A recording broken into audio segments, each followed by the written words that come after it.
সমস্ত মানব জাতি মিজানের পাল্লার দিকে তাকিয়ে থাকবে, কেউ কারো কথা মনে রাখবে না। আল্লাহু আকবার। সবাই চিন্তা আজকে আমার নেকির পাল্লা ভারী হয় না গুনার পাল্লা ভারী হয়ে যায়, একই চিন্তায় সবাই পেরেশান। ওই সময় কেউ কারো পরিচয় দিবে না। আল্লাহর নবী বলেন 2 নাম্বার, ডান হাতে বাম হাতে যখন আমলনামা দিবে তখন কেউ কারো কথা মনে রাখবে না। সন্তান মার কথা মনে রাখবে না, মা সন্তানের কথা মনে রাখবে না, ভাই ভাইয়ের কথা মনে রাখবে না, বন্ধু বন্ধুর কথা মনে রাখবে না, কেউ কারো কথা মনে রাখবে না। 3 নাম্বার, ফুলসিরাতের ঘাটে যে সময় ফুলসিরাত পার হওয়ার সময় বন্ধু বন্ধুর কথা মনে রাখবে না, ভাই ভাইয়ের কথা মনে রাখবে না, বাবা সন্তানের কথা মনে রাখবে না, মা সন্তানের কথা মনে রাখবে না, কেউ কারো কথা মনে রাখবে না। এই 3 জায়গা কেউ কারো কথা মনে রাখবে না। অতএব আপনাদেরকে বলে দিয়ে গেলাম, অবৈধভাবে সম্পদ উপার্জন করে সন্তানের জন্য রেখে যাবেন না। এর চাইতে বোকামি আল্লাহর দুনিয়াতে আর কিছু হতে পারে না। এই জন্য আল্লাহর নবী বলেন, আমার উম্মত ওয়ানফিকু মিম্মা রাযাকনাকুম মিন ক্বাবলি আইয়াতিয়া আহাদাকুমুল মাউত। মরণ আসার আগে আল্লাহর পথে দান করো, মরণ আসার আগে আল্লাহর পথে ব্যয় করো, মরণ আসার আগে তোমার রিজিক তুমি আল্লাহর পথে ব্যয় করো, তোমার মরণ আসার আগে দাও, তোমার মরণ আসার আগে তুমি দিয়ে দাও। নবী বললেন, তুমি যেটা খাও এটা তোমার, তুমি যেটা পরনে পরো এটা তোমার, তুমি যেটা আল্লাহর রাস্তায় দান করো এটা তোমার, আর বাদ বাকি মৃত্যুর পরে যা থাকবে এখানে তোমার হক নাই, এখানে আমার তোমার কিচ্ছু নাই, তোমার ওয়ারিশরা ভাগাভাগি করবে। কয়েকদিন আগে দেখলাম, গত বছরে এক ব্যাংকার ব্যাংকে চাকরি করতেন, ছেলেরা বাবাকে কবর দেওয়ার আগে ছেলেরা জমি জমা টাকা পয়সা নিয়ে ভাগাভাগিতে বসে গেল। বাবা কবর দেওয়ার আগে, কবরে নামানোর আগে তারা ভাগ করলো। বড় ভাই ছোট ভাইকে সম্পদ বুঝাই দিতে চায় না, বড় ভাই ছোট ভাইয়ের টাকা মেরে দিতে চায়। ছোট ভাই বলল, না, বাবারে কবর দেওয়ার আগে আমার সম্পদ বুঝাই দিতে হবে। তারা বাবার চিন্তা করে নাই, তারা সন্তান সম্পদের চিন্তা করেছে। বড় ভাই সম্পদের চিন্তা করলো, ছোট ভাইটা সম্পদের চিন্তা করলো, বাবার থেকে সম্পদকে তারা গুরুত্ব দিল। এই জন্য হালাল উপার্জন করে যাবেন, হারাম উপার্জন করে যাবেন না। এই জন্য আল্লাহ বলেন, বান্দা তোমার রিজিক তুমি আমার পথে ব্যয় করো।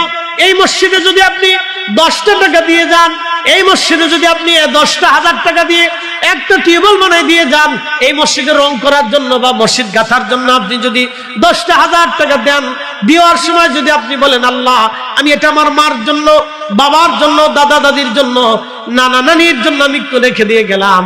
হযরত বুয়ালি কলমদার রাহমাতুল্লাহ আলাইহি পানিপথে আসার পরে হিন্দু রাজা বলল, ঠিক আছে, ওনাকে তাড়িয়ে দিতে হবে। যোগী সন্ন্যাসী সাধু যারা ছিল তারা বলল, মহারাজ আপনি এক কাজ করেন, একজন মুসলমান দরবেশের সাথে যুদ্ধ করার আগে আপনি একটু পরামর্শ করেন, আগে আমরা যজ্ঞ করে দেখি তিনি কোন ধরনের সাধু সন্ন্যাসী, তিনি কোন ধরনের দরবেশ, আগে আমরা যজ্ঞ করে দেখি। যদি আমরা বুঝতে পারি সে অনেক অনেক শক্তিশালী দরবেশ, তাহলে আপনার আর যুদ্ধ করা লাগবে না। কারণ দরবেশদের সাথে যুদ্ধ করে ইতিপূর্বে যারা যুদ্ধ করতে গেছে তারা হেরে গেছে, তাদের রাজত্ব হারিয়ে ফেলছে। দেখেন শাহজালাল ইয়ামানি মুজাররিদের সাথে যুদ্ধ করতে যায় গোরগোবিন্দ পালাইছে, পৃথ্বীরাজ খাজা বাবা আজমিরের বিরুদ্ধে যুদ্ধ করতে যায় পৃথ্বীরাজ হারিয়ে গেছে, সম্রাট আকবর মুজাদ্দিদ আল ফিসানির বিরুদ্ধে যুদ্ধ করতে যায় সম্রাট আকবর হারিয়ে গেছে। কথা কন না কেন? ঠিক আছে কিনা? পৃথিবীর ওলিদের সাথে যারা দুশ্মনী করতে গেছে তারা ইতিহাস থেকে একেবারে মুছে গেছে, ইতিহাস থেকে তারা মুছে গেছে, ইতিহাস থেকে তারা হারিয়ে গেছে, ইতিহাস থেকে তারা হারিয়ে গেছে। ওলিদের সাথে যুদ্ধ করে আজ পর্যন্ত কেউ টিকে নাই, তারা ইতিহাস থেকে একবারে মুছে গেছে। এরা তন্ত্রমন্ত্র দিয়ে বহু চেষ্টা করেও হযরত বুয়ালি কলমদার রাহমাতুল্লাহ আলাইহির বিরুদ্ধে চেষ্টা করলো, কিন্তু পারলো না। রাজা জিজ্ঞেস করলেন, কি ব্যাপার, আপনারা কি ফয়সালা দিলেন? তখন তারা জবাব দিল, বাদশাহ উনি অনেক বড় শক্তিশালী, ওনার সাথে পারা সম্ভব না। আমরা যত তন্ত্রমন্ত্র করি অদৃশ্য থেকে একটা শক্তি এসে ওনাকে সাহায্য করে। বলে অদৃশ্য শক্তি কি? বলে আমরাও বলতে পারি না। বলে এই শক্তিটা কিভাবে ধ্বংস করা যায়? বলে বাদশাহ মুসলমান হারাম খায় না, আর মুসলমান হারাম খাইলে মুসলমানের কলবের শক্তি থাকে না। হযরত বুয়ালি কলমদার রাহমাতুল্লাহ আলাইহি হিন্দু সন্ন্যাসী বললেন, বাদশাহ মুসলমান হারাম খায় না। দেখেন তারাও জানে মুসলমান হারাম খায় না, কিন্তু মুসলমান যদি হারাম খায় মুসলমানদের রুহের শক্তি থাকে না। এই জন্য আল্লাহর নবী না খেয়ে থাকতেন, সাহাবীরা না খেয়ে থাকতেন, ওলিরা গাছের পাতা খেয়ে বেঁচে থাকতেন, তারপরও হারাম খাইতেন না। একবার জোরে বলা যাবে আল্লাহু আকবার।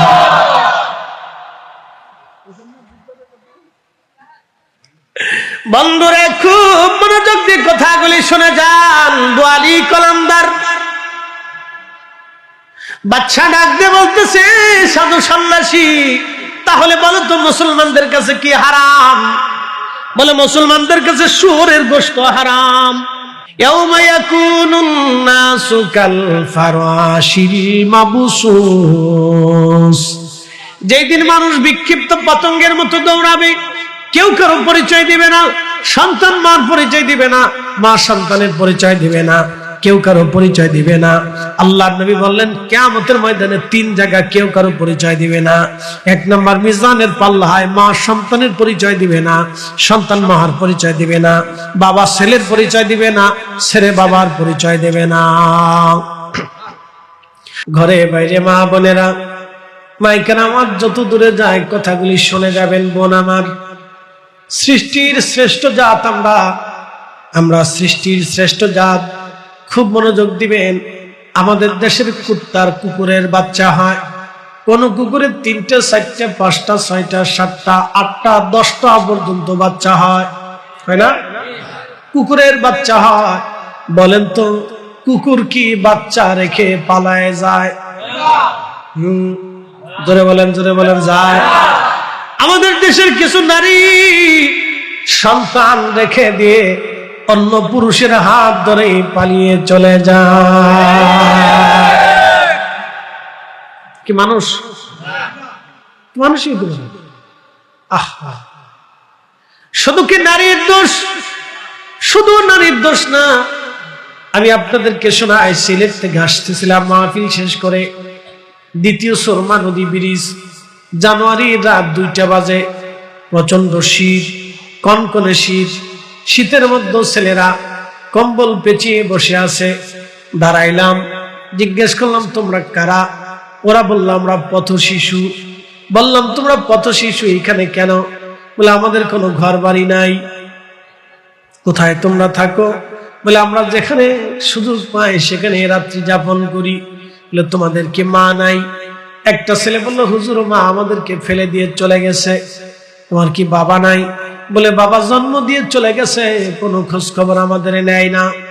আচ্ছা বলেন তো, যেই পুরুষটা সন্তান জন্ম দিয়ে ওই সন্তানের খোঁজ খবর নিল না, ভরণ পোষণ দিল না, আচ্ছা আপনি বলেন তো সেই পুরুষটা কি মানুষ হতে পেরেছে?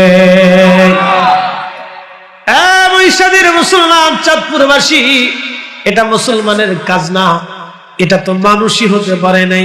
মুসলমান তো আরো অনেক ঊর্ধ্বের জাত। আল্লাহ মুসলমান সম্পর্কে পরিচয় দিয়েছেন, আসলামতু লিরাব্বিল আলামিন। মুসলমান তো তাকে বলা হয় যিনি সবকিছু আল্লাহর রাহে কুরবানি করে দেয়, তাকেই তো মুসলমান বলা হয়। মুসলমান যেই মা সন্তান রেখে অন্য পুরুষের হাত ধরে চলে গেল, ওই মহিলা তো মুসলমান তো পরের কথা, মানুষই হতে পারে নাই। যে পুরুষটা সন্তান জন্ম দিয়ে নারীর উপরে ছেড়ে দিয়ে পালিয়ে চলে গেল, অন্য নারী নিয়ে সংসার করলো, ওই পুরুষটাও তো মানুষই হতে পারে নাই। মুসলমান তো আরো পরের কথা, মুসলমান তো আরো পরের কথা, মুসলমান তো আরো পরের কথা। ও মুসলমান, খুব মনোযোগ দিয়ে কথাগুলি শুনে যাবেন। আমাদেরকে মুসলমান হতে হবে, মুসলমানের মতো মুসলমান হতে হবে। আল্লাহ বললেন ইয়া আইয়ুহাল্লাযীনা আমানুত্তাকুল্লাহা হাক্কা তুকাতিহি। ও ঈমানদার, তোমরা আমি আল্লাহকে ভয় করো, ভয় করার মতো তোমরা ভয় করো। ওয়ালা তামুতুন্না ইল্লা ওয়া আনতুম মুসলিমুন। আল্লাহ ডাক দিলেন, হ্যাঁ ঈমানদার, আমি আল্লাহকে ভয় করো, ভয় করার মতো ভয় করো। শুধু এইখানে শেষ না, মুসলমান না হয়ে কবরে আইসো না, মুসলমান হয়ে কবরে আসো। মুসলমান হয়ে কবরে আসো, মুসলমান হয়ে কবরে আসো। মুসলমান হইলে শুধু শুরুতে হয়েন না, মুসলমান হতে হলে নীতিতে মুসলমান হতে হবে। কি কথা কর না কেন, ঠিক কিনা? নীতির মুসলমান। ভাই আমার খুব মনোযোগ দিবেন। আল্লাহর নবী আল্লাহর রাসূল বলেন মুনাফিকের তিনটা আলামত। এক নম্বর, মুনাফিক কথায় কথায় মিথ্যা বলে। দুই নম্বর, আমানত রাখলে খেয়ানত করে। তিন নম্বর, ওয়াদা করলে বরখেলাপ করে। আবার শুনে যান মুসলমান, ভালো করে বুঝে যান চাঁদপুরবাসী। এক নম্বর যারা কথায় কথায় মিথ্যা বলে, দুই নম্বর যারা ওয়াদা করলে বরখেলাপ করে, তিন নম্বর আমানত রাখলে খেয়ানত করে। আল্লাহর নবী বললেন এরা মুনাফিক, এরা মুনাফিক, এরা মুনাফিক। এক নম্বর যারা আমানত রাখলে খেয়ানত করে, ওয়াদা করলে বরখেলাপ করে, কথায় কথায় মিথ্যা বলে। আল্লাহর নবী বললেন তারা মুনাফিক। মুনাফিকের আলামত হলো তিনটা। কথায় কথায় মিথ্যা বলে। এখন তো আমাদের মোবাইল আসার পরে মিথ্যার কোনো শেষ নাই। আমরা হাসতে হাসতে মিথ্যা কথা বলি, হাসতে হাসতে ওয়াদার বরখেলাপ করি, হাসতে হাসতে আমানতের খেয়ানত আমরা করি। এত পরিমাণে আমানতের খেয়ানত আসলো। স্ত্রী স্বামীর আমানত রাখে না, স্বামী স্ত্রীর আমানত রাখে না, ছেলেমেয়েরা বাবার আমানত রাখে না, ছেলেমেয়েরা মায়ের আমানত রক্ষা করে না, প্রতিবেশী প্রতিবেশীর আমানত রক্ষা করে না, ভাই ভাইয়ের আমানত রক্ষা করে না। যদি বিশ্বাস না করেন 2 লাখ টাকা কাগজ কলম সারা হাওলাত দিয়ে দেখেন, আপনার জুতা শেষ হয়ে যাবে, মোবাইলের টাকা শেষ হয়ে যাবে, সময় শেষ হয়ে যাবে, টাকা পাবেন না তো পাবেন না। আমানত মরে গেছে। আমানত কি হয়ে গেছে? মরে গেছে। 2 লাখ টাকা যদি কাগজ কলম ছাড়া টাকা দিতে পারেন তাহলে আমানত পড়ে গেছে। আজ দেব কাল দেব, 6 মাসে 12 মাস চলে গেল, 12 মাস যে 24 মাস চলে গেল, 24 মাস যে 48 মাস চলে গেল, তারপরও টাকা দেয় না। এরপরে মামলা হামলা, এরপরে সালিশ দরবার, তারপরও টাকা পাওয়া যায় না। আমাদের দেশের মুসলমান কত বড় যাইতে মুসলমান দেখেন, একবার দোকানে বাকি খাইতে পারলে ওই দোকানের সামনে দেয়া যায় না। আরেক প্রকারের মুনাফিক আল্লাহ কোরআনে বলছেন এইভাবে, ওয়ালিল্লাহিল ইজ্জাতু ওয়া লিরাসূলিহি ওয়া লিল মুমিনিনা ওয়ালাকিন্নাল মুনাফিকিনা লা ইয়ালামুন।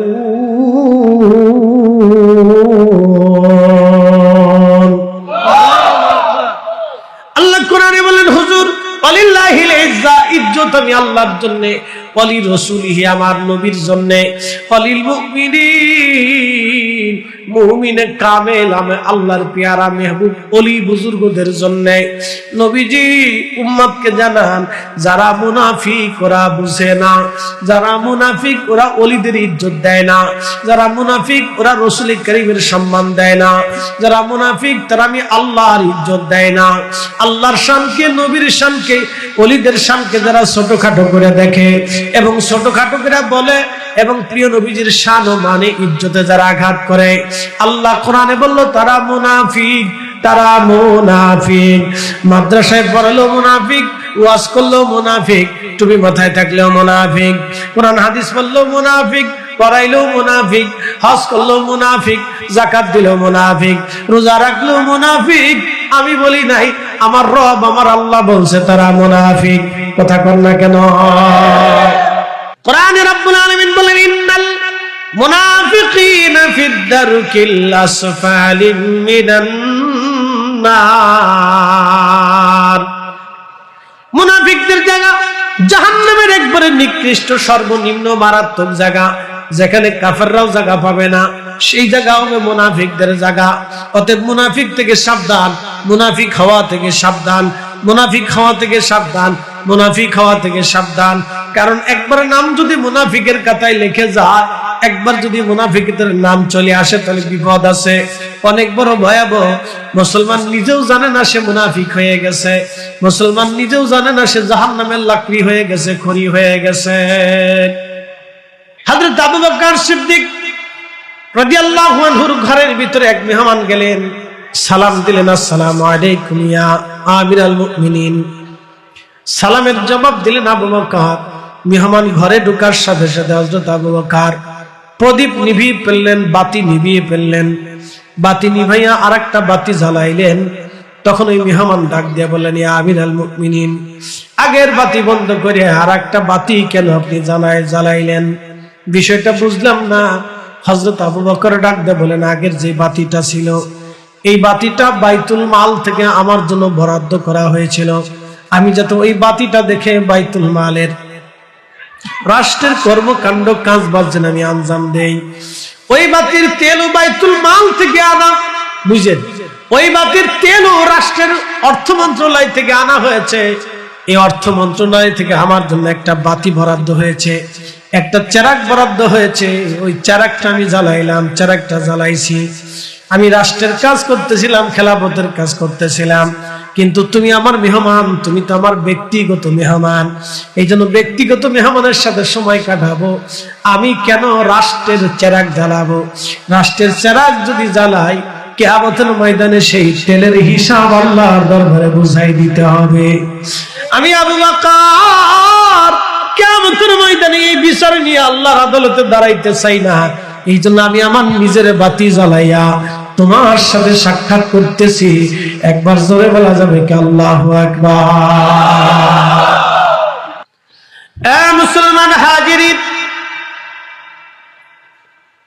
এইভাবে যদি আমাদের ভিতর রাষ্ট্রের কর্মচারী কর্মকর্তারা যদি এইভাবে ihsan করত এবং তারা ইনসাফ করত, তাহলে আমার দেশের অন্ধ না খেয়ে থাকতো না, আমার দেশের বুবা না খেয়ে থাকতো না, আমার দেশের বৃদ্ধ অসুস্থ টাকার অভাবে চিকিৎসা না পেয়ে মারা যেত না, আমার দেশের এতিম রাস্তায় রাস্তায় ঘুরতো না, আমার দেশের শ্রমিক কর্মচারীদের অভাব হতো না, আমার দেশের দরিদ্র না খেয়ে থাকতো না, আমার দেশের ভিখারি ভিক্ষা করা লাগতো না, আমার দেশের মিসকিন ঘর হারা থাকতো না, সবাই ঘর পাইতো, সবাই দরওয়াজা পাইতো। হযরত আবু বকর, হযরত ওমর, হযরত উসমান, হযরত আলী, পৃথিবীর মধ্যে 4 জন খলিফা আল্লাহর নবীর তরিকায় রাষ্ট্র চালাইছেন। এরপরে আর কেউ নবীর তরিকায় রাষ্ট্র চালাইতে পারে নাই। এরপরে আরেকজন চালিয়েছিলেন, তার নাম ওমর ইবনে আব্দুল আজিজ রাহমাতুল্লাহ আলাইহি। একবার জোরে বলা যাবে কি আল্লাহু আকবার? নীতিতে মুসলমান হতে হবে। আপনি যদি দেখেন ইউরোপে চলে যান, খ্রিস্টান, ওরা খাওয়ার ভিতরে মদ খায়, খাওয়ার আগে মদ খায়, খাওয়ার পরে মদ খায়। ওদের মেয়েরা হাফ প্যান্ট পরে রাস্তা দিয়ে হাঁটে, কিন্তু মিথ্যা বলে না, চগলখুরি করে না, মানুষ হত্যা করে না, মারামারি করে না, খুন খারাপি করে না, রাহাজানি করে না, অন্যের জমি মেরে দেয় না, অন্যের টাকা মারে না, দোকানে বাকি খায় আর ওইভাবে 2 নাম্বারি করে না, টাকা মেরে দিয়ে 2 নাম্বারি ওরা করে না, সিটারি বাটপারি ওরা বোঝে না, ওরা সিটারি বাটপারি ওরা বোঝে না। ওদের দেশের কোন খাবারের মধ্যে ভেজাল পাবেন না। আমাদের দেশের দুধে ভেজাল, পানিতে ভেজাল, লবণে ভেজাল, চিনিতে ভেজাল। আজকে ভোক্তা অধিদপ্তরের চিনির ভেজাল ধরলো, চিনি পানির ভিতরে ছেড়ে দেওয়ার পরে দেখা গেছে পানিটা সার মতো কালার হয়ে গেছে। তাহলে কি পরিমাণে চিনির ভিতরে কেমিক্যাল মারছে আপনি এবার বুঝেন তো। এইভাবে যদি খাইতে খাইতে বাংলাদেশের 18 কোটি মানুষ অসুস্থ, আপনি দেখেন 18 কোটি মানুষের মধ্যে প্রায় 3 কোটি মানুষ, আপনার 3.5 কোটি মানুষ আপনার কিডনি রোগে আক্রান্ত। এদেশের অর্ধেক মানুষ প্রায় ডায়াবেটিস আক্রান্ত, হার্টে আক্রান্ত, প্রেসার আক্রান্ত। এইখানে আমরা যারা বসে আছি, বলেন সবারই কোনো না কোনো রোগ আছে করে রাখছে। আমরা দুনিয়াতে আসার আগে একটা জগতের মধ্যে ছিলাম, এটাকে বলা হয় মায়ের রেহেম। আমরা এখানে যারা উপস্থিত আছি প্রত্যেকেই মার রেহেমের ভিতরে ছিলাম। 4 মাস অন্তর্বর্তী সময়ে আল্লাহ আমাদের রুহকে আমাদের বডির মধ্যে আল্লাহ ফিট করলেন। আমাদের লড়াচড়া শুরু হলো, আমাদের নিঃশ্বাস শুরু হলো, প্রশ্বাস শুরু হলো, আমাদের হাত পা লড়াচড়া শুরু করলো মার পেটের ভিতরে। 4 মাসের সময় আমার বডির ভিতরে আল্লাহ রুহ সঞ্চার করলেন। এই রুহটা একটা জগতে ছিল, সেটার নাম আলমে আরোহা, রুহের জগৎ। রুহের জগতে যখন আমরা ছিলাম, তখন আল্লাহ রুহের জগতে একটা মহাসম্মেলন করলেন। বিলিয়ন ট্রিলিয়ন কোটি রুহকে আল্লাহ উপস্থিত করে জিজ্ঞেস করলেন, আলাস্তু বিরাব্বিকুম, আমি কি তোমাদের রব নই? সেদিন সবার আগে যিনি বলা বলেছিলেন, তিনি আমার আপনার নবী রাহমাতুল লিল আলামিন। এরপরে যারা বলেছিলেন তারা নবীরা, তারপরে আউলিয়া, আতকিয়া, উলামা, ফুদালা, নুজাবা, নুকাবা পর্যায়ক্রমে আমরাও বলেছিলাম। সেদিন আমরা আল্লাহকে স্বীকার করলাম, বালা, হা, আপনি আমাদের রব। আমরা দুনিয়াতে আল্লাহ পাঠাইলেন 4 মাসের সময়, 4 মাস থেকে 6 মাস। মায়ের রেহেম থেকে বাচ্চা খালাস হয় 6 মাসে। 6 মাসের আগে কোনো বাচ্চা খালাস হয় না, হইলেও সেটা মৃত হয়, ওটা টিকে না। 6 মাসের সময় একটা বাচ্চা দুনিয়ার থেকে, মার রেহেম থেকে দুনিয়াতে আসে, কিন্তু সেটা অপুষ্টিজনিত থাকে, পুষ্টি হয় না। 6 থেকে 8 মাসেও কোনো বাচ্চা যদি দুনিয়াতে আসে, তাও সেটা নিয়ে ডাক্তাররা অনেক চিন্তা ভাবনা করে, সমস্যা ভুগে। 8 মাসের পরে 9 মাস, 10 মাস পর্যন্ত, 10 মাস 10 দিন হচ্ছে সর্বোচ্চ সীমা। এর ভিতরে আল্লাহ আমাদেরকে দুনিয়াতে পাঠায় দেয়। তাহলে 4 মাস থেকে 10 মাস, এই 6 মাস আমরা মার রেহেমের ভিতরে ছিলাম। ভালো করে বুঝবেন, 6 মাস যে আল্লাহ আমাদেরকে মার রেহেমের ভিতরে, পেটের জগতে আল্লাহ রাখলেন, খাবারটাকে দিছে, আমাদের স্বাস্থ্যকে দিছে, আমাদের সৌন্দর্য দিছে কে? এখন কে দেয়? আগামী তো কে দেবে? যদি বিশ্বাস থেকেই থাকে, তারপরে মানুষ সুদ খায় কি? কথা ঠিক আছে না? তাহলে মানুষ ঘুষ খায় কেন? তাহলে মানুষ অন্যের জমি মারে কেন? তাহলে মানুষ অন্যের সম্পদ কেন মেরে দেয়? কেন ভাই তার বোনের জমি 30 বছরে বুঝাই দেয় না? কারণটা এখানেই আমাদের জীবনের সবচেয়ে বড় ব্যর্থতা। আমরা যে জীবনে ব্যর্থ হব, তার মূল কারণ হলো এখানে। আমরা মুসলমান হয়েছি, কিন্তু মুসলমানের মুসলমানিত্ব বুঝি না। আমি মুসলমান হয়েছি, কিন্তু মুসলমানের নীতি কি এটা আমরা বুঝি না। যদি মুসলমানের নীতি কি হবে এটা যদি জানতো, বুঝতো, মানতো, তাহলে পৃথিবীতে মুসলমানদেরকে মানুষ স্যালুট দিত যে তোমরাই শ্রেষ্ঠ জাতি। আদতেই কথা সত্য, আল্লাহ আমাদেরকে শ্রেষ্ঠ জাতি বলে ঘোষণা দিলেন। কুনতুম খায়রা উম্মাতিন উখরিজাত লিন-নাসি তা'মুরুনা বিল মা'রুফি ওয়া তানহাউনা 'আনিল মুনকার। কুনতুম খায়রা উম্মাহ, তোমরা সৃষ্টির শ্রেষ্ঠ জাতি। একসাথে বলবেন না সুবহানাল্লাহ? সৃষ্টির শ্রেষ্ঠ জাতি। আদম আলাইহিস সালাম থেকে অদ্যাবধি পর্যন্ত, নবীজি পর্যন্ত, ঈসা পর্যন্ত বহু নবী আলাইহিস সালাম ঘুমিয়ে গেছেন। বহু নবী আলাইহিস সালাম ঘুমিয়ে গেছেন, 2,24,000। কাউকে আল্লাহ কুনতুম খায়রা উম্মাহ বলেন না। শুধু আমাদেরকে আল্লাহ কুনতুম খায়রা উম্মাহ, তোমরা সৃষ্টির শ্রেষ্ঠ। সৃষ্টির, যারা বলেন সৃষ্টির। মসজিদের জুতা চুরি করে কারা? মানুষে। কি কথা ঠিক আছে না? খুনাখুনি করে কারা? আচ্ছা বলেন তো, কুকুরে মারামারি হয়, জীবনে দেখছেন এক কুকুর আর এক কুকুরকে মার্ডার করছে? জীবনেও দেখেন। বিড়ালের মারামারি তো দেখছেন, ওর যে থাবা, এটা 4G স্পিড, কম্পিউটার পর্যন্ত ধরে সারতে পারবে না, এত দ্রুত গতিতে মারে। সাপের সবল পর্যন্ত বিড়ালের থাবার কাছে কিন্তু কিছু নাই। বিড়াল যখন সাপের পিঠে, তখন দেখবেন যে 4G স্পিডে সাপের মারতেছে, সাপের মাথা তুলে মাথার উপরে মারে। সাপের বিড়ালের সাথে পারে।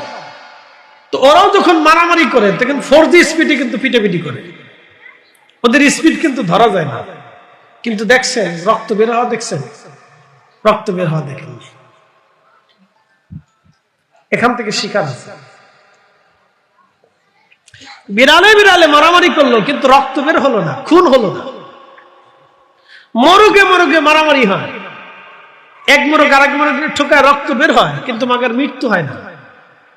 গরুকে গুতাগুতি করে, ছাগলে দেখবেন মারামারি করে, পাহাড়ি ছাগল দেখবেন ওদের মাথা খুব শক্ত, ওরা মারামারি করে কিন্তু খুন হয় না। কিন্তু একমাত্র মানব জাতি মানুষে মারামারি করলে খুন করে। কথা ঠিক আছে না? তাহলে শ্রেষ্ঠ জাতি কেমনে হয়? চিন্তা করে। আমরা মারামারি করি, খুন করি। ফেরেশতাদেরকে আল্লাহ বলেন ইন্নী জাইলুন ফিল আরদি খলিফা, আমি পৃথিবীতে আমার খলিফা পাঠাবো। জবাব দিল তারা, ক্বালু, আপনি কি এমন খলিফা পাঠাবেন? আতাজআলু ফিহা মাইয়ুফসিদু, প্রথম অবজেকশন, মাইয়ুফসিদু, ওরা ফসাদ করবে, বিশৃঙ্খলা করবে, ঝগড়া করবে, গন্ডগোল পাকাবে, মতানৈক্য করবে, দলে দলে ভাগ হবে, অশান্তি করবে, দরকার নেই। প্রথম অবজেকশন একটা, মাইয়ুফসিদু, ওরা ফসাদ করে। বুঝে যা, ফেরেশতাদের আপত্তি কিন্তু যথেষ্ট ছিল এবং উপযুক্ত আপত্তি ছিল। ফেরেশতা কিন্তু আপত্তি করে নাই যে তারা নামাজ পড়বে না, রোজা রাখবে না, হজ করবে না, যাকাত দিবে না, এটার আপত্তি ছিল না। ওরা আপনার তাসবিহ করবে না, এটার আপত্তি ছিল না। আপত্তি ছিল প্রথম এটা, মাইয়ুফসিদু, ওরা ফসাদ করবে। বলেন বাংলাদেশের এমন কোন গ্রাম আছে যে গ্রামে ফসাদ নাই? প্রত্যেক গ্রামে ফসাদ আছে। পৃথিবীর প্রত্যেক জনপদেই ফসাদ আছে। প্রশ্ন করি, এই এলাকার ভিতরে হাজীগঞ্জ থেকে এক ভদ্রলোক আসছে, তো যাওয়ার সময় একজনের জিজ্ঞে কই গেছিল? বলে আপনাদের এলাকায় গেছিলাম। কার বাড়ি? রহমতুল্লাহ সাহেবের বাড়ি গেছিল। তো কি জন্য গেছে? তার একটা মেয়ে ছিল, আমার একটা ছেলে আছে, তা আত্মীয়তা হওয়ার কথা, আমরা দেখাশোনা করতে আসছি। জাগার পাইলেন না। কারণ কি? না, মেয়ের চরিত্র ভালো না, মেয়ের মার চরিত্র খারাপ, পরিবারই ভালো না। এরকম লোক বুঝি আপনাদের এলাকায় নাই? তাহলে আমার এলাকাতেও আছে। তাহলে বুঝে গেল বাংলাদেশের সব স্থানে এরকম সগলখোর আছে। এরা মুসলমান তো দূরের কথা, মানুষই হতে পারে না। মানুষই, মুসলমান অনেক ঊর্ধ্বের জাত। মুসলমান হলো কুনতুম খায়রা উম্মাহ, শ্রেষ্ঠ জাত। একসাথে বলবেন আল্লাহু আকবার। মুসলমান কি জাত? শ্রেষ্ঠ জাত। কখনো নিকৃষ্ট জাত কাজ করতে পারে না। কথা ঠিক আছে না? মুসলমান কি জাত? শ্রেষ্ঠ জাত। একসাথে বলবেন আল্লাহু আকবার। মুসলমান কি জাত? শ্রেষ্ঠ জাত। কারণ মেয়ের বিয়ে ভাঙতে পারে না। কথা ঠিক আছে না? তাহলে যে অন্যের মায়ের বিয়ে ভাঙলো সে তো মুসলমান তো পরের কথা, মানুষ হয়েছে কিনা এটা চিন্তা করে।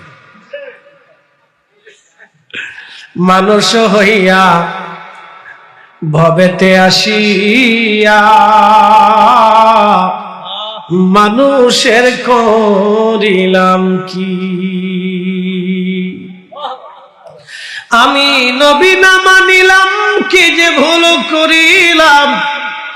নবী না মানিলাম, কি যে ভুল করিলাম। ভস্মে ঢালিলাম ঘি। মানুষ হইয়া ভবেতে আসিয়া মানুষের করিলাম কি? মানুষ হইয়া ভবেতে আসিয়া মানুষের করিলাম কি? খুব মনোযোগ দেবেন।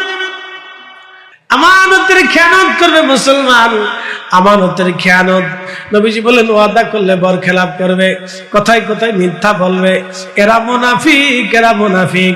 টুপি মাথায় দিলেও মুনাফিক, দাড়ি থাকলেও মুনাফিক, নামাজ পড়লেও মুনাফিক, রোজা রাখলেও মুনাফিক, হজ করলেও মুনাফিক।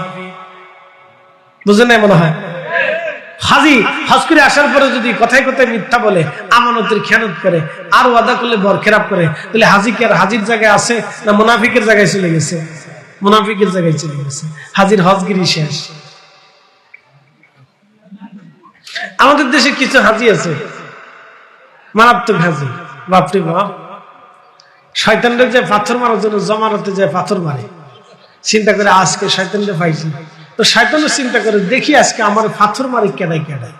তো দূরে দাঁড়ায় দাঁড়ায় দেখে যে একদল হাজি এসে সুদে হাজি, সুদে হাজি, সুদের টাকা দিয়ে হজে গেছে। হ্যাঁ, তো শয়তানরে পাথর মারে। শয়তান হাসে আর কয় দেখছো তুমি, এক শয়তান আর এক শয়তানরে পাথর মারার লেগে গেছে। শয়তানে আবার দাঁড়ায় থাকে, দেখি আর কতদূর আসে, তো দেখে কিছু ঘুষি হাজি আছে, ঘুষি হাজি। তো শয়তানে চিন্তা করে, বাপরে বাপ, কত বড় সিটার নেই ও, শয়তান এসে আমি শয়তানরে পাথর মারার লেগে। বুঝতে পারছেন? এইরকম বহু আছে লোকের, বহু লোক আছে। আল্লাহ এগুলো থেকে আমরা হেফাজত করুক, সকলে বলেন আমিন। আমরা মুসলমান হতে, লা তামুতুন্না ইল্লা ওয়া আনতুম মুসলিমুন, মুসলমান হয়ে কবরে যাও, মুনাফিক হয়ে না।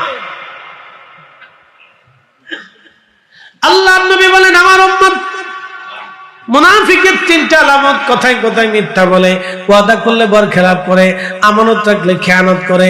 এই গুণগুলি যার মধ্যে থাকে তিনি মুনাফিক। একসাথে বলেন কি? জোরে বলেন, আরো জোরে। জোর হয় না কেন? বুঝে নেন, মুনাফিক। নামাজ পড়লে মুনাফিক, রোজা রাখলে মুনাফিক, হজ করলে মুনাফিক। এরকম মানে আমাদের দেশে নাই। আমি একটা পরিচয় দিয়েছি, আমাদের দেশে একদল আছে জোরে আমিন কয়ে চিল্লান দেয়, আমিন। আমাদের দেশেরটা, এদের আকীদা হলো রাসূলের আব্বা আম্মা কাফের ছিল, নবীজির আব্বা আম্মা জাহান্নামী। আচ্ছা আপনারা বলেন, রাসূলের আব্বা আম্মাকে যারা কাফের জাহান্নামী বলে, তারা কি আমার নবীর শানকে ছোট করলো না বড় করলো? কেন ছোট করলো? এখন প্রশ্ন করি, জবাব দিবেন তো। তাহলে সন্তান, কি মারাত্মক কথা, কত বড় ভয়াবহ কথা। আচ্ছা বলেন তো, আপনার বাবা বেনামাজ, ধরে না, তো একজন লোক এসে বেনামাজির হুলা, আচ্ছা আপনার কষ্ট লাগবে না? ও রাসূল কারীমের আব্বা আম্মা তো কাফের ছিল না, আপনি জোর করে তারে বলতেছেন নবীর আব্বা আম্মা কাফের, নবী কষ্ট পাবে না? হ্যাঁ, আস্তে কর না, জোরে বলেন, কষ্ট পাবে না? নবীকে যারা কষ্ট দেয় ওরা মুনাফিক। হ্যাঁ, কথা কর না কেন, জোরে বলেন, ওরা কি? ওরা কি? ওরা কি? আল্লাহর কোরআন বলতেছে ওরা মুনাফিক। মুনাফিক।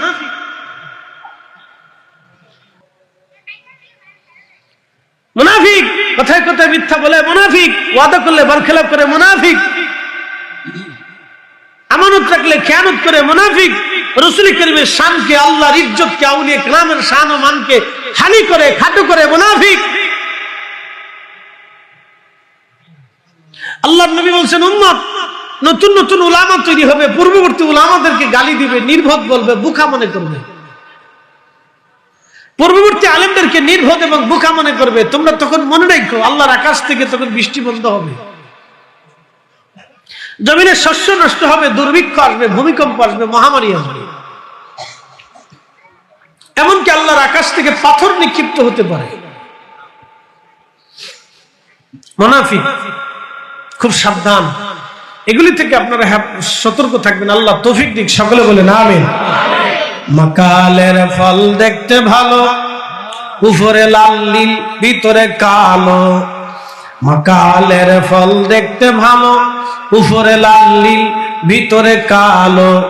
পরে সারা জীবন এমনি গেল দয়াল, খাইতে আমরা পারলাম না। যার ভিতরে নাই রাসূলের প্রেম, তার সাথে ভাব কইরো না। যার ভিতরে নাই রাসূলের প্রেম, তার সাথে ভাব রাইখো না।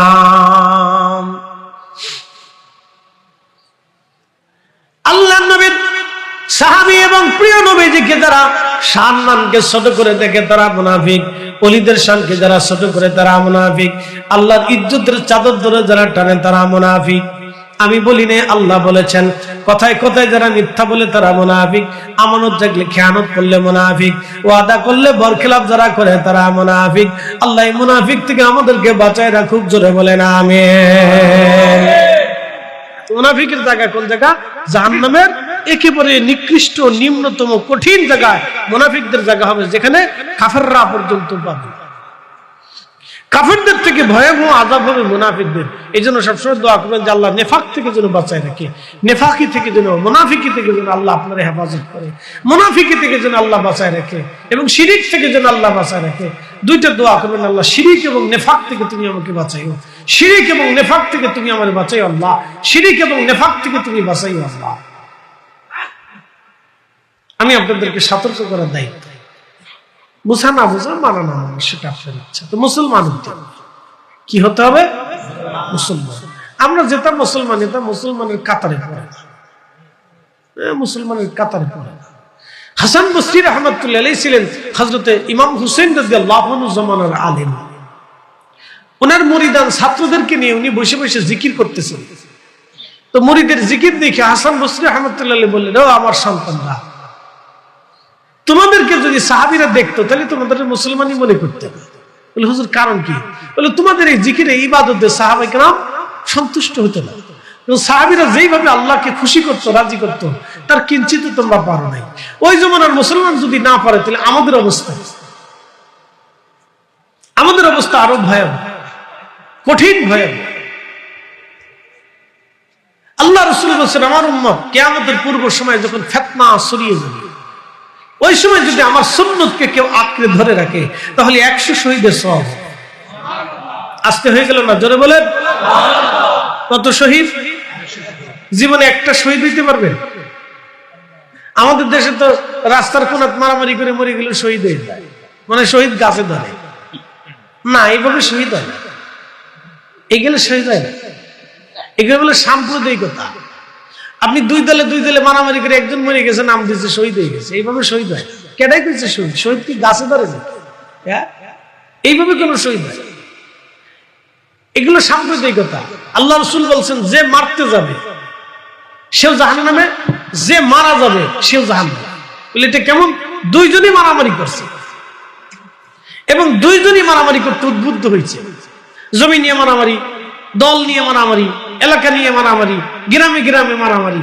দেশে হয় না? আমাদের দেশে দেখবেন এই গ্রাম ওই গ্রাম মারামারিতে হেরে গেলে এই গ্রামের মানুষ ওই গ্রামে ঢুকে গরু, ছাগল, হাঁস, মুরগি, ভেড়া, বকরি, মোবাইল, টাকা পয়সা, সোনা দানা চুরি করে নিয়ে আসে। আপনি বলেন, এটা ইসলামের কোন কাতারে আছে, কোন পাতায় লেখা আছে, কোন সিস্টেমে আছে? বলে আমাকে একটু বুঝাই দেন তো, এটা কি করে মুসলমান হয়? বলে, কিসের মুসলমান ও? কিসের মুসলমান? আমাকে একটু বুঝান যে সে কিসের মুসলমান? মুসলমানের সংজ্ঞার ভিতরে পড়ে নাকি? বলেন তো। এই গ্রামের মানুষ ওই গ্রামে যায় ডাকাতি করে নিয়ে চলে আসতেছে, গরু, ছাগল, হাঁস, মুরগি, ভেড়া, বকরি, টাকা পয়সা, সোনা দানা, কারো বাড়ি আগুন ধরাচ্ছে, কারো দরজা পিঠে ভাঙতেছে, জানালা ভাঙতেছে। কিসের মুসলমান আমাকে বলে? একটা গাড়ি রাস্তা দিয়ে যাচ্ছে, এই দল ওই দল পিঠে পিঠি করে নিরীহ একজন মানুষের গাড়িতে আগুন ধরে পুরাই দিল। কিসের মুসলমান আমাকে বলে? কি মুসলমান আমাকে বোঝান তো। একজনের দোকানে আগুন ধরাই দিল, একজনের ট্রাকে আগুন ধরাই দিল, গাড়িতে আগুন ধরাই দিল। বলেন ও কিসের মুসলমান? আমাকে কোন সংজ্ঞার ভিতরে ফেলাইয়া বলবেন ও মুসলমান? আমার একটু বুঝাই দেন, কিসের মুসলমান বলেন তো? কি হচ্ছে আমাদের দেশে? এগুলো বন্ধ কবে হবে? কেন জাতি মুসলমানের সংজ্ঞা বুঝে না? কারণ বুঝি, নিজেও বুঝি না যে মুসলিম কাকে বলে। কেন এই সংজ্ঞাটা তারা বুঝতে চায় না? নবী বললেন, আল মুসলিমু মান সালিম আল মুসলিমুনা মিন লিসানিহি ওয়া ইয়াদিহি। তিনি মুসলমান যার জবান ও হাত থেকে আরেক মুসলমান নিরাপদে থাকে। একসাথে বলবেন আল্লাহু আকবার। তিনি মুসলিম যার জবান ও হাত থেকে আরেক মুসলমান নিরাপদ থাকবে, তিনি মুসলিম। আল্লাহর নবী ওয়াজ করতেছিলেন সকালবেলা বসে, আল্লাহি লা ইউমিন, আল্লাহি লা ইউমিন, আল্লাহি লা ইউমিন। আল্লাহর কসম সে ঈমানদার না, আল্লাহর কসম সে ঈমানদার না, আল্লাহর কসম সে ঈমানদার না। সাহাবায়ে کرام চিন্তায় পড়ে গেলেন, ইয়া রাসূলুল্লাহ, কে ঈমানদার না? নবীজি বললেন, যার দ্বারা প্রতিবেশীরা কষ্ট পাবে সে ঈমানদার না, যার দ্বারা প্রতিবেশীরা অনিরাপদ হবে সে ঈমানদার না, যার দ্বারা প্রতিবেশীরা কষ্ট পাবে সে ঈমানদার না। বাংলাদেশে ঈমানদার তালাশ করে খুঁজে দেখে, জমি নিয়ে মামলা, এটা নিয়ে মামলা, মুরগি নিয়ে ঝগড়া, হাঁস নিয়ে ঝগড়া, ছাগল নিয়ে ঝগড়া, গরু নিয়ে ঝগড়া। এই জনের জমির ভিতরে গাছ লাগায়, ওই জনের জমির ভিতরে গাছ এমনি বাঁকা করে সোজা করে দিচ্ছে। কি কথা কান দেখে? আধার জায়গা ছাড়ে না, রাস্তা দিয়ে, রাস্তায় হেঁটে যাবে, আধার জায়গা ছাড়ে না, দেওয়াল দিয়ে গিরে থুই দিচ্ছে, আমার জায়গা দিয়ে তোরা হাঁটতে দিবে না। আচ্ছা বলেন, 100 বছর পরে ওই জায়গা কই থাকবে? আর যে জায়গার মালিক 100 বছর পরে কোন জায়গা যাবে? সে কোন জায়গা নিয়ে যাবে, ওই রাস্তা নিয়ে ওই জায়গা নিয়ে কবরে যাইতে পারবে? নিজে বুঝে না, তারপরে দেয়াল দিয়ে রাখছে, ওই জায়গা দিয়ে সে ঢুকতে দেবে না। কত বড় জায়গার মালিক! চেঙ্গিস খানের চাইতে বেশি মালিক হয়েছে, হালাকুল খানের চাইতে বেশি মালিক হয়েছে না? তা তো হইতে পারে না। তুলি জায়গার ভিতরে বেড়া দিয়ে আরেকজনের রাস্তা বন্ধ করে লাভ কি হইল? ও নাম দিছে আমি মুসলমান, আমার আব্বা আব্দুল করিম, আমি নিজে আব্দুর রহিম, আমরা মুসলমান, জাতীয়তা মুসলিম। শয়তানে চিন্তা করে, বাপরে বাপ, 9 লক্ষ বছর আমি যা চিন্তা করি নেই, 9 লক্ষ বছর আল্লাহর সেজদা দিয়ে আমি মল্লে বল মালাইকা হয়েছি, আর এতে 60 বছরের জীবন পাইয়া, সামান্য একটু জমি পাইয়া এতে বেড়া দিয়ে ফেলাইছি, ওটা আমার সাথে বড় চিটা।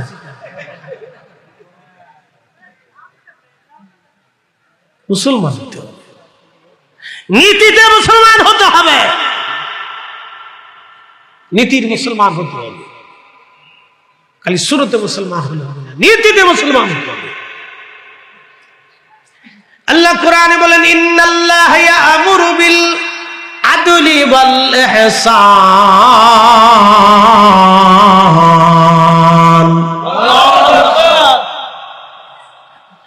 রব্বুল আলামিন কোরআনে বললেন, আমি তোমাদেরকে হুকুম করলাম দুনিয়াতে তোমরা ন্যায় করবা এবং তোমরা ইহসান করবা, দয়া করবা। এই জন্য মুসলমান হতে হবে। মুসলমান তেলের গাড়ি তেলে চলে, হাওয়ার গাড়ি হাওয়ায় উড়ে, বিনা তেলে চালাই গাড়ি নবী সুলাইমান। আমরা সেই মুসলমান, আমরা সেই মুসলমান। তোমার ইবনে আব্দুল আজিজ ডাক দিলেন, বিবি রে সরে যাও তুমি, এই বাচ্চাটা আপেলটা খেয়ে ফেলেছে, আপেলটা আমাদের জন্য ধার্য না, আপেলটা জনগণের জন্য ধার্য। এই জনগণের অর্থটা আমার বাচ্চা মুখের মধ্যে দিয়েছে, আজকে আমি যদি এটা দেখে ছেড়ে দেই, কিয়ামতের ময়দানে এই আপেলের টুকরাটা নিয়ে আল্লাহর দরবারে আমার বিরুদ্ধে মামলা দায়ের হবে।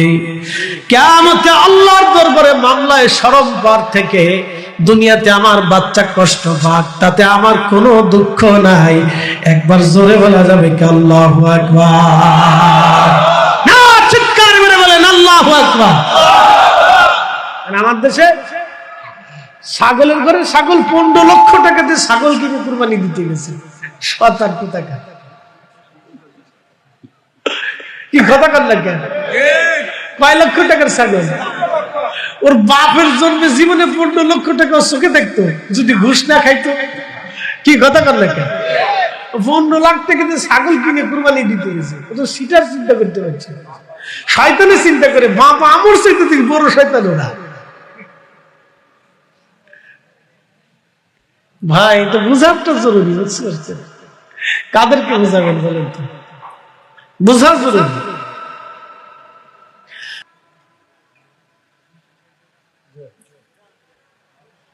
কথা কি কষ্ট পাইলেন? এত ওয়াজ, মুসলমান কয়জন? আমাদের দেশে হিন্দু আছে কত? 15%। হিন্দু, বৌদ্ধ, খ্রিস্টান উপজাতি দিয়ে কত পার্সেন্ট? 15। আমরা আছি কত পার্সেন্ট? 85। তো 85% মুসলমানের এত হুজুররা ওয়াজ করলো, 15% মানুষের কান্না পড়াইতে পারলাম না, কারণটা কি? ব্যর্থতা কোথায়? ব্যর্থতা আমরা মুসলমান, আমরা আসলে তাদেরকে নীতি দেখাইতে পারি না, রুহানিয়ত দেখাইতে পারি না। তো খাজা বাবা আজমিরি আসলেন, 90 লক্ষ মানুষের কালেমা পড়াইলেন, কোন শক্তির বদৌলতে? সেই শক্তির নাম হচ্ছে রুহের শক্তি। সেই শক্তি আল্লাহ প্রদত্ত শক্তি, কথা বলেন ঠিক কিনা? সেই শক্তি আমাদের হাতে নেই, আমাদের হাতে, কথা বলেন, আমাদের হাতে নেই। আমরা শুধু ফাঁকা মাঠে বলি ছড়াচ্ছি, আমাদের হাতে সেই শক্তি নেই। সেই শক্তি খাজা বাবা আজমিরের জমানে ছিল। কে ওয়াজ করলেন? সেই সময় এত বড় সেমিনার হয় না, এত সুন্দর করে সাজিয়ে গুজিয়ে দাওয়াত করে ওয়াজ করানো হয় নাই। মুসলমান ছিল না, মসজিদ ছিল না, মাদ্রাসা ছিল না, আজান ছিল না, তো খাজা বাবা আজমিরি কি ওয়াজ করলেন? তো জবানের ফয়জুদ কি ছিল? তার রুহের শক্তি কি ছিল যে আর এক রুহ এসে উনার কাছে কালেমা বললো? তাহলে তার রুহের শক্তি কি ছিল? তাহলে বুঝে গেল মুসলমানদের অরিজিনাল শক্তি হচ্ছে রুহের শক্তি। কথা কোন দেখা ঠিক কিনা? এই শক্তি এখন মুসলমানদের হাতে নাই। মুসলমানদের রুহের শক্তি নাই, এখন রুহানি শক্তি মুসলমানদের হাতে এখন নাই। কেন নাই? আমরা রুহের শক্তি নাই এই ভেজালের কারণে। বুঝাচ্ছি আপনাদেরকে, ভালো করে বুঝাচ্ছি। আপনাদেরকে ওয়াজ বুঝাইতে পারছি কিনা? মুসলমান হারাম, জোরে কর, মুসলমান হারাম, মুসলমান হারাম। মুসলমান হারাম খাইলে কালবের শক্তি থাকে। একসাথে কোন আল্লাহু আকবার। মুসলমান হারাম, মুসলমান হারাম খাইলে কালবের শক্তি থাকে। হিসাব সহ। একদিন নবীজি সাহাবীদেরকে বলতেছিলেন, সাহাবীরা রে, আমার এক সময় উম্মত আসবে তারা কাফেরদের সামনে মাথা নত করে থাকবে, সারেন্ডার করবে। দেখেন না সৌদির বাদশা মাঝে মধ্যে ট্রাম্পের সাথে মিটিং করে, স্যার আপনি যেভাবে করবেন ওইভাবে হবে, অসুবিধা নেই, সিস্টেম আমি করে দেবেন, মনে কিছু নিয়ে আমিরে মুসলমান, বুঝছেন না? আমাদের দেশে আবার কারো কারো খুব পীরে বুজুর্গ 35টা বউ আছে। এত বউ দিয়ে কি করে আল্লাহ জানে, ফেরা জানে, মানুষ না জিন নাকি আমি নিজে বুঝি না। হ্যাঁ, কয়টা বর্তমান কয়টা আছে আমি জানি না, আমি জানি না, 30, 35টা, 25টা, 20টা এরকম আছে। ও দেশে যার যত টাকা তার তত বউ। ওরা কেন বাংলাদেশে আসে না? আমার বাংলাদেশে আসলে বেরিরা বুড়িগঙ্গের ভিতরে সুবাইয়া ওর জিন্দিগির বিয়ে ছুটাই ফেলত।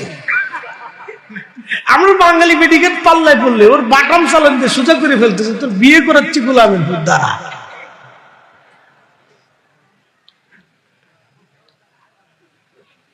খালি বাঙালির পাল্লায় পড়লেই কাজ হয়ে গেছে। কপাল ভালো যে বাঙালির পাল্লায় পড়ে নাই। খারাপ হয়েছে ভাই, খুব মনোযোগ দেন।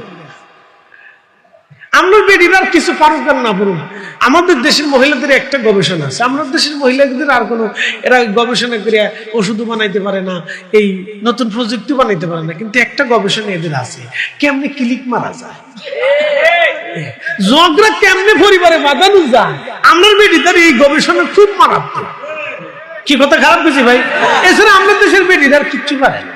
আর কত রুটি বানাইতে পারে, কাপড় চুল খেতে পারে, আর এই আপনার ভাতটা তরকারি মারকে রান্না করতে পারে, এছাড়া আর কিচ্ছু পারে বলে আমার জানা নাই। আর শাশুড়িরা কেমনে ঘর থেকে বের করবে, শ্বশুরে কেমনে জুতা করবে, এটা পারে, এছাড়া আর কিছু পারে বলে আমার মনে হয় না। না, কিচ্ছু পারে।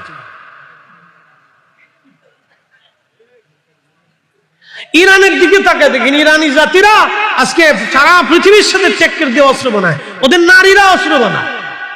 মারহাবা করবেন নাম নয়, মারহাবা করবেন না। ওদের মেয়েরা বিজ্ঞানী বিজ্ঞানী বিজ্ঞানী মিসাইল তৈরি করে, ওদের মেয়েরা বিজ্ঞানী। আর আমরা দেশের বেটিটা খালি কেমনে ঝগড়া বাঁধাইবো হেতার সিস্টেম শিখি। মহাবিজ্ঞানী, বাপরে মা, কত বড় বিজ্ঞানী, বিজ্ঞানী করে বিজ্ঞানী। বেটিটা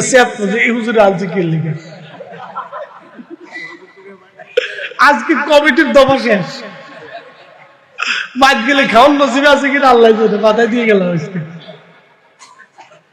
বিপদ আছে, বিপদ। বন্ধু খুব মনোযোগ দিবেন। কিসের গোশত? জোরে বলে। শুয়োরের গোশত, কুকুরের গোশত, আল্লাহ ব্যতীত, আল্লাহর নাম ছাড়া, বিসমিল্লাহ ছাড়া যে পশু জবাই দেওয়া হয়, পশু। জোরে বলে। সুদের টাকা দিয়া গরুর গোশত, ঘুষের টাকা দিয়া খাসির গোশত। এখন শুয়োরের গোশত দিয়ে যদি আপনাদেরকে বিরিয়ানি রান্না করে বলা হয়, আজকে মাহফিল আসছেন, আমরা শুয়োর এনে সুন্দর করে বিরিয়ানি রান্না করছি, খান, খাবেন, তাহলে সুদের টাকা দিয়ে গরু জবাই দিয়ে সেই গরু দিয়ে বিরিয়ানি রান্না করলে কি হবে? জোরে বলেন। তাহলে ওই গরুর ওই বিরিয়ানি খেয়ে রোজা ভাঙলে কি হবে? তাহলে শুয়োরের গোশতের বিরিয়ানি খাইলে কি হবে? পার্থক্য নেই। এই কথা যদি জাতিরে বুঝাইতে পারতাম তাহলে কাজ হয়েছিল, কিন্তু বুঝে না। এই যে 30 বছর ধরে বনের জমি বুঝাই দিল না বেটা, 30 বছর ধরে বনের জমি থেকে সে ফসল খাচ্ছে, বনের দোকান পায়, সেই দোকান থেকে ভাড়া পাইয়ে সেই ভাড়া দিয়ে টাকা দিয়ে গরুর গোশত কিনে খাচ্ছে। খান, এটা হালাল না হারাম? তাহলে ওই টাকা দিয়ে যে গরুর গোশত খাই আল্লাহর যে সেজদা দিল, সেজদা হবে? নামাজ হবে? রোজা হবে?